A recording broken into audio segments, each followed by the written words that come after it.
Hello, welcome to Anshika Essay with me. This is chapter number 3 of Tamil Nadu Board History 12.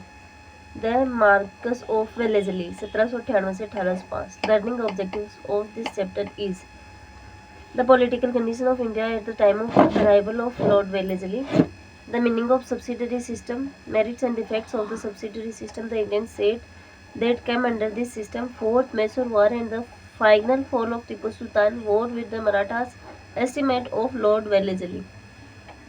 The appointment of Richard Cole, Wellesley's Governor-General, marks an epoch in the history of British India. He was a great imperialist and called himself a Bengal tiger. Wellesley came to India with the determination to launch a forward policy in order to make the British Empire in India into the British Empire of India. Wellesley came to India with a determination to launch a forward policy in order to make the British Empire in India into the British Empire of India. The system that he adopted to achieve his object is known as subsidiary alliance. Political condition of India at the time of Wellesley's arrival. In the northwestern India, the danger of Zaman Shah's aggression posed a serious threat to the British power in India. In the north and the central India, the Marathas remained a formidable political power. The Nizam of Hyderabad employed the Frenchmen to train his army. The political unrest in the Karnataka region continued, and Tipu Sultan had remained the uncompromising enemy of the British. Moreover, the policy of neutrality adopted by Sir John Shore, the successor of Cornwallis, created a kind of political unrest in India and greatly affected the prestige of the English. His non-intervention policy contributed much to growth of anti-British feelings. Further, Napoleon's move for an eastern invasion created a fear among English statesmen. It was in this light that Wellesley molded his policy. Preservation of British prestige and the removal of French danger from India were Wellesley's twin aims. He was also thoroughly convinced that only a strong British power in India could reduce and control the existing tyranny and corruption in Indian states. Therefore, he reversed the non-intervention policy of his predecessors and formulated his master's plan, namely the subsidiary alliance, the subsidiary system. The predecessor of Wellesley concluded alliances with Indian princes like the Nawab of Awadh and in, Nizam of Hyderabad. They received subsidies from the Indian rulers the British for the maintenance of British troops, which were used for protection of respective Indian states. Wellesley enlarged and consolidated the already existing system. However, his originality was revealed in its application. Main feature of subsidiary alliance. Any Indian ruler who entered into the subsidiary alliance with the British had to maintain a contingent of British troops in his territory. It was commanded by a British officer. The Indian seat was called the protected state, and the British hereinafter were referred to as the paramount power. It was the duty of British to safeguard that state from external aggression and to help its ruler maintain internal peace. The protected state should give some money or give part of its territory to the British to support the subsidiary force.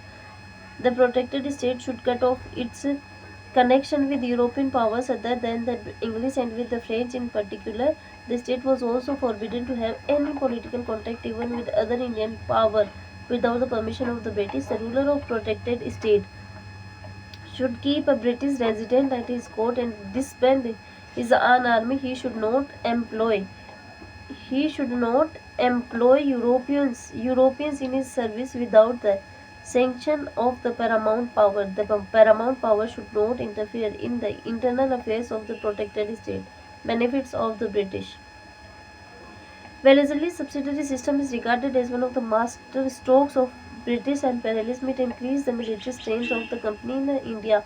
At the expense of the protected state, the territories of the company were free from the ravages of war, thereby establishing the stability of the British power in India. The position of the British was strengthened against its Indian and non-Indian enemies. Under the system, expansion of British power became easy. Thus, Wellesley's diplomacy made the British the paramount power in India. Defects of the subsidiary system. The immediate effect of establishment of subsidiary forces was the introduction of anarchy because the unemployment of thousands of soldiers sent away by the Indian princes, the for the freebooting activities of disbanded soldiers were felt much in central India where the menace of Pindadis affected the people. Further, the subsidiary system had a demoralizing on the princes of the protected states safeguarded against external danger and internal revolt. They neglected their administrative responsibilities. They preferred to lead easygoing and pleasure-seeking lives. Misgovernment followed in course of time. The anarchy and misrule in several states had resulted in their annexation by the British. Thus, the subsidiary system proved to be a preparation for annexation. Furthermore, the British collected very heavy subsidies from the protected princes and this had adversely affected their economy. Enforcement of the subsidiary system. Hyderabad was the first state which was bought under Wellesley subsidiary system. In 1798, the treaty concluded in 1798 was an ad hoc measure. It fixed the amount to be paid annually at Rs 24 lakhs for the subsidiary force. In accordance with the treaty, all the French troops in Hyderabad were disbanded and replaced by a subsidiary British force. A new treaty was concluded in 1800 by which the Nizam ceded large territories to the company and this constitutes the famous ceded districts. Awadh, the threat of invasion by Nizam Shah of Afghanistan was the pretext for Wellesley to force the Nawab of Awadh to enter into a subsidiary treaty. Accordingly, the Nawab gave the British the rich lands of Rohilkhand, the lower Doab and Gorakhpur for the maintenance of an increased army which the British stationed in the capital of Awadh. The strength of Nawab's own army was reduced for the maintenance of law and order. The British were authorized to frame the rules and regulations. By this, the British acquired the right to interfere in the internal matters of Awadh. Also, the company obtained a fertile and populous territory which increased its resources. The high-handed action of Wellesley was severely criticized. Tanjore, Surat and Karnataka. Wellesley assumed the administration of Tanjore, Surat and Karnataka by concluding treaties with the respective rulers of three states. The Maratha state of Tanjore witnessed a succession dispute in 1799. Wellesley concluded a treaty with Sir Fozzie. In accordance with this treaty, the British took over the administration of the state and allowed Sir Fozzie to retain the title of Raja with pension of 4 lakhs of rupees. Raja Sarboji was a man of culture and attractive manners. He was the disciple of Sachwars. He built the Saraswati Mahal Library. Saraswati Mahal Library in Tanjore, which contains valuable books and manuscripts. He patronized art and culture. The Principality of Surat came under British protection as early in 1759. The Nawab of his historic city died in 1799 and his brother succeeded him. The change of succession provided Wellesley an opportunity to take over the administration of Surat. The Nawab was allowed to retain the title and give a pension of 1 lakh of rupees. The people of Karnataka had been suffering for a long time by the double government. The Nawab Umadat ul Umara was an incompetent ruler noted for his extravagance and misrule. He died in the middle of 1808 and his son Ali Hussain became the Nawab.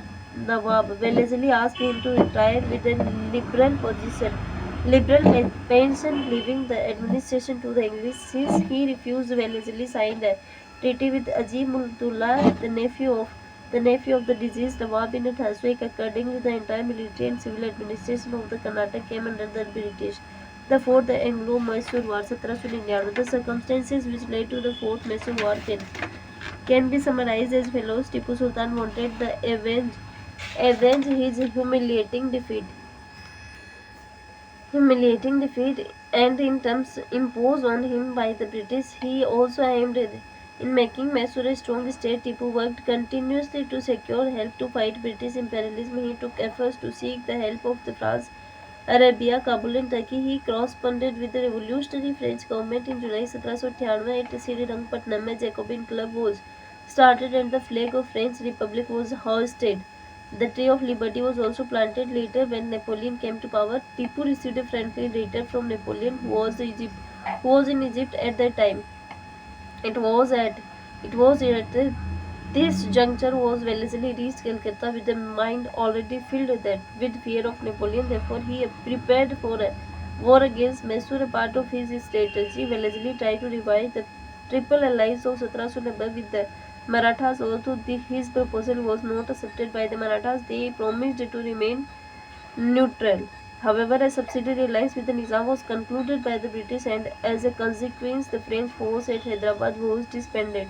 Wellesley set out to persuade Tipu to accept a pact of subsidiary alliance and wrote letters requesting the Tipu to dismiss the French, to receive an English envoy, and to make terms with the company and its allies. Tipu paid scant attention to Wellesley's letters, and thus the Fourth Anglo-Mysore War started. The war was short and decisive as planned. The Bombay army under General Stuart invaded Mysore from the west. The Madras army, which was led by the Governor General's brother Arthur Wellesley, forced Tipu to retreat to his capital Srirangpatnam. Although severely wounded, he fought till his capital Srirangpatnam was captured, and he himself was shot died.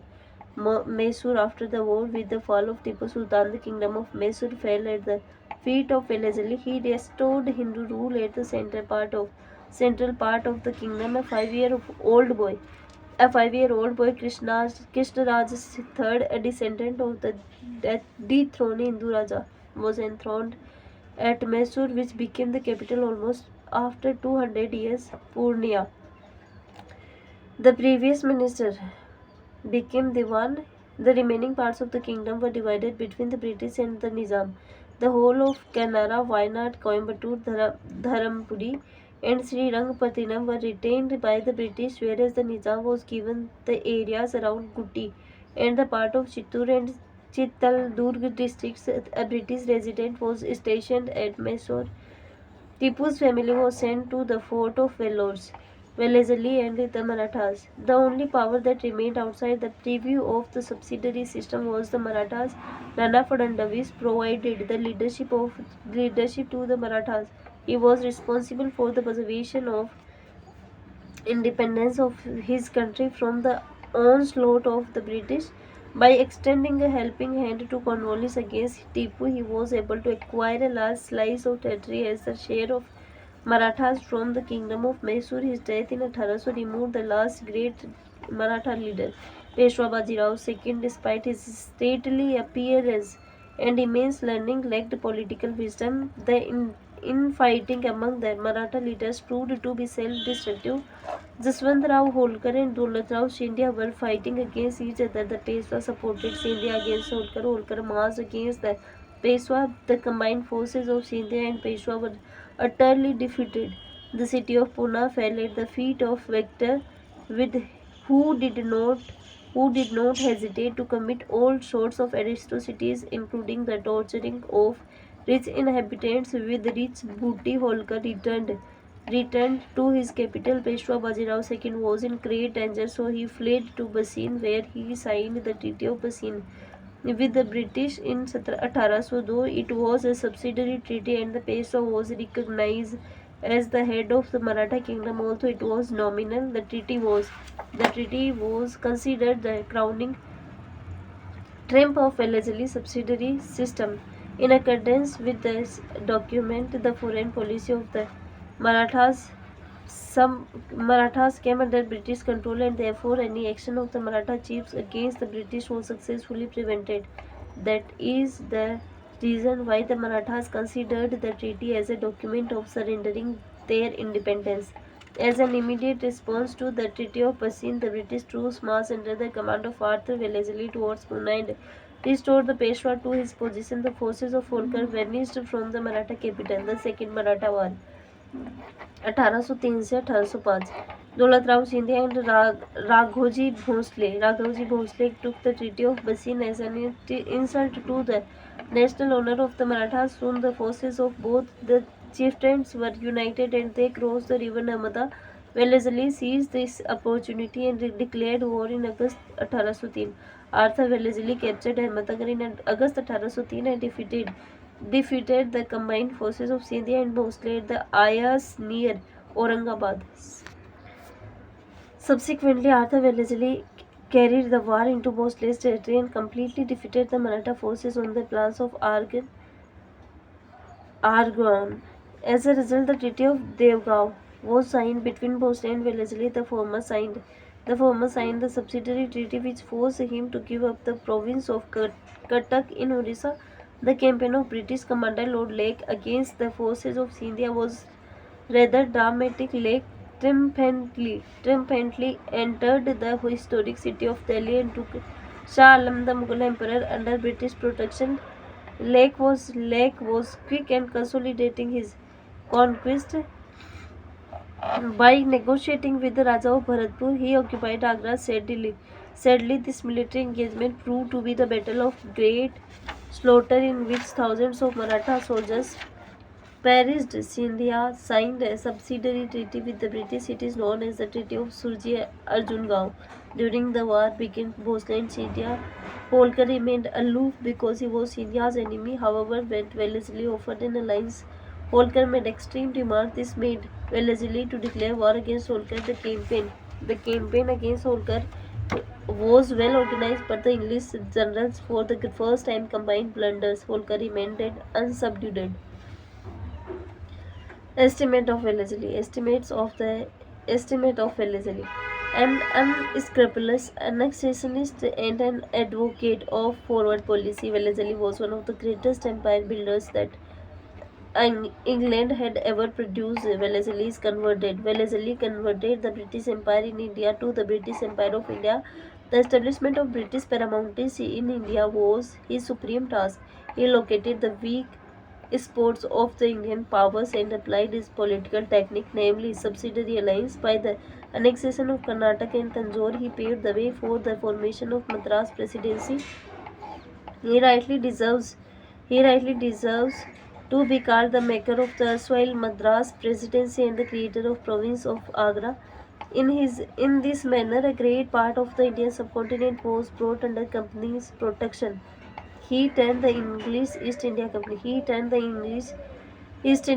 From a trading corporation into an imperial power. Sir George Barlow was the next Governor General for 2 years. 1805 से 1807, the well-known mutiny of 1806 took place during his administration.